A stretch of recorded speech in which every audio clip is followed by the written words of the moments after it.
Henry Ford said, "Coming together is a beginning, keeping together is progress, working together is success." Have you ever been part of a team? If you have, think about all of these instances. Were these teams cohesive and successful? What was the difference between the high-performing teams and the not-so-successful work groups? By the end of this presentation, my goal is for you to have a better understanding of what makes a team successful. My name is Molly Harper, and I have over 20 years of experience in the workforce, and I have been part of many teams. Therefore, I have firsthand knowledge with what it takes for a team to succeed and be high-performing. I am here to tell you about what makes a team more than just a work group by discussing what a team is, the stages of team development, how to develop an effective team, and the characteristics of high-performance teams. First, I want to talk about what the definition of a team is. According to Carleen Cassidy, Robert Krittner, and Susie Van Hoos, a team is a small group of people with complementary skills committed to a common purpose and specific goals. Basically, a team is a group of individuals who have the necessary skills to effectively work together to accomplish a common goal. By knowing what a team is, we can now discuss how teams are formed.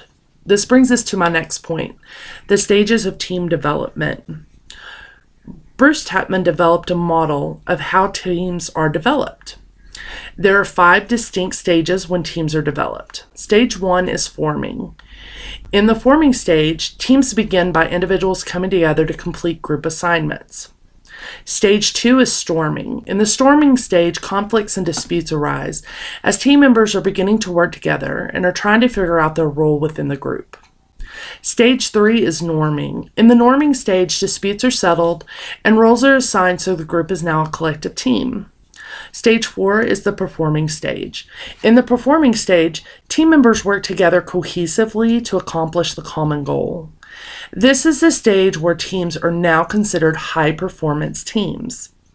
Stage 5 is adjourning. In the adjourning stage, the team's goals have been accomplished and team members return to their individual assignments. Now keep in mind, teams will fluctuate between these stages. For example, a team in the performing stage may face a new conflict and have to return to the storming stage. Now that we have discussed what a team is and how teams are developed, we are ready to move on to effective teams. My third point is how to develop an effective team.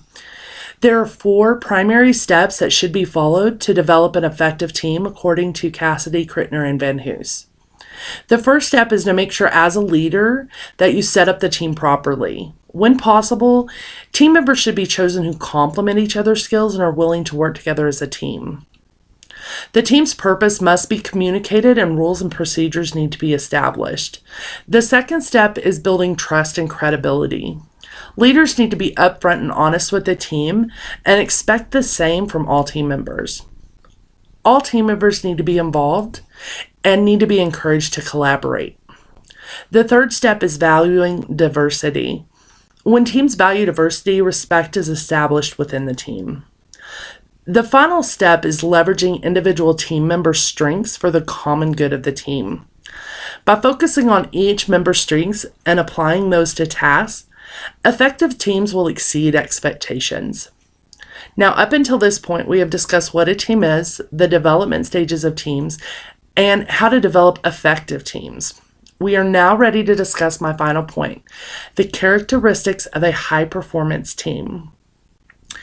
Per Cassidy, Krittner, and Van Hoos, a high-performance team is a team that consistently outperforms competent individuals in the organization. Now, there are many characteristics of a high-performance team. Some of those are each team member concentrates on the success of the group and the effective completion of the common goal. Each member has distinct skills that complement the other team members. High-performance teams are also empowered by management, with all team members participating in team decisions. Team decisions are supported and respected by each team member. The most important characteristic, though, of a high-performance team is the presence of synergy, which is the idea that the whole exceeds the sum of the parts, according to Cassidy, Krittner, and Van Hoos. In other words, a high performance team begins as a normal team, then evolves into this high performing team that works together effectively and cohesively while exceeding expectations in order for the common goal to be accomplished. The 4 pain points that I've discussed are key factors in developing teams and transforming them into high performance teams. To summarize, teams are more than work groups. There are distinct stages that a team goes through in its development. There are steps that leadership can take to develop an effective team.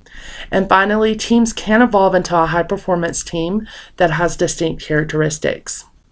Knowing what type of team you are a part of can make all the difference in the world. And just remember what team stands for. Together, everyone achieves more.